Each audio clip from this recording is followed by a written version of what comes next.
I will be reading from Shattered Dreams, The Tormented Soul of Michelle Starr-Kior by Kristen Blanton. Chapter 17, Ghost. "What are you waiting for, Star?" Lucifer sneered as he slowly stood from his desk. "Why are you hesitating?" Star shook her head. "I'm not. You are?" She meant it as a statement, but instead it came out as a question. "I am." He stepped around his desk towards her. "Why would I when I know my fate?" He paused in front of her. "Do you know yours?" She looked at him questioningly. "What do you mean?" "I was just wondering if you knew what would happen to you if you did not defeat me." A frown spread across her face. "I'll die. You wouldn't let me live after I've tried killing you. It would be too risky." He smirked. "Maybe I would. Why not just forget what you came here for and stay with me? We can go back and get the children after you have become completely settled again." Deep in her mind, Star knew that her hesitation could be the key factor in her death. But the thought of having anything she ever wanted stuck in her mind for too long. A smile replaced her frown, and she started calculating her chances with Lucifer. While she daydreamed, she became completely unaware of Lucifer's movements, until a sharp pain in her left arm brought her back to reality. She looked down at the fresh blood dripping from the inward spiked metal cuff that circled her upper arm. A chain hung from it and was connected to a staff that Lucifer held beside him. "Let me go, Lucifer!" she screamed. Lucifer gripped the staff tighter, making the ring tighten. In return, Star screamed again, this time in pain instead of anger. "You should not be foolish enough to raise your voice to me. See, I knew you would be sufficiently thoughtless to return, thinking you were the only one who could make it, that you were saving your friends." He leaned closer to her, his lips at her ear, his breath on her neck. "I just want to let you know that you failed. Even your dear, sweet mother is here. Now I can destroy you just like I did your father." As he pulled back, she could see the smile plastered on his face. "Let them go! All you need is me." He threw back his head in laughter.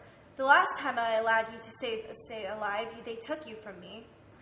"It won't happen again. Just let them leave and I'll do anything you want. I swear." He took his hand, never taking his eyes off her or loosening his grip on the staff. "I think not. You are mine now, and you are not in the position to bargain for anyone's life." Tears of frustration and anger fell from her dark violet eyes, and they threatened to turn black. However, she was able to control herself and kept her power inside. "What exactly do you want?" He smirked and wrapped his arm around her waist, pulling her closer to him. She could feel his body heat radiating around her. "You, my dear, and the world." "Fine. What do I have to do?" His smirk grew. "Everything I say."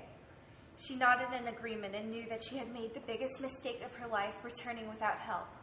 Star could feel his body pulsating as he prepared to transport them somewhere else, but she closed her eyes, refusing to see the destination.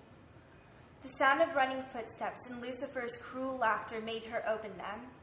She was standing in a cobbled street, and enough people to fill a small village were stampeding up the hill towards them. She recognized 4 of them immediately: Jessica, Noah, Scotty, and Parker. Her heart stopped momentarily as she realized what Lucifer was about to have her do. Lucifer's laughter was soon joined by one other, and she looked to her right to see Chance standing there, smirking triumphantly. Tears streamed down her face and ate into the ground as they landed. Lucifer drew her closer so he could whisper in her ear, "Kill him." She didn't even need a name to know he was talking about his own son, her ex-best friend, the guy she had once trusted with all her heart and soul. Star took a deep breath and concentrated on her power, on Chance's life source. She felt Lucifer forcing her to look upon the damage she was causing, and felt nauseated to look at the look on Chance's face as he held his throat. Her hot tears seared into her cheeks as he fell to the ground. The look of horror was still on his face, but his eyes empty, withdrawn from the light they once held. It was then that she realized that her dreams were only trying to guide her in the right direction, but she had run from them thinking they were an omen of bad fortune. Lucifer made her look back at the mob that had now stopped about 5 houses down from them. "Nice to see you again, Isaacs. Are you proud of what your daughter has done?" The man standing beside Star's mother stepped forward, his steps faltering, but his eyes determined. Come here, Michelle. It is okay. You're safe now. Lucifer laughed. Meet your grandfather, Star. He was once my advisor, but when your mother left with Damien, I banished him and the rest of your family to the outskirts of hell. I knew one day he would take your side. Tell them that you can no longer be on their side. He finished everything with only a whisper in her ear. She gulped and stared past the tears of her family. I'm sorry, but I cannot. I've sworn myself to him and must obey. Why? Noah screamed. Why do you continue to do this to me? She tried to look away from him, but Lucifer wouldn't allow it.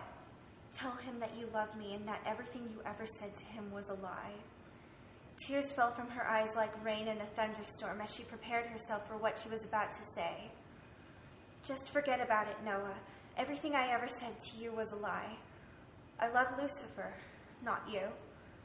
Scotty stepped forward and held his brother up from heartbreak. What has gotten into you, Star? He started to say, but Isaac stopped him and whispered in his ear. Thank you.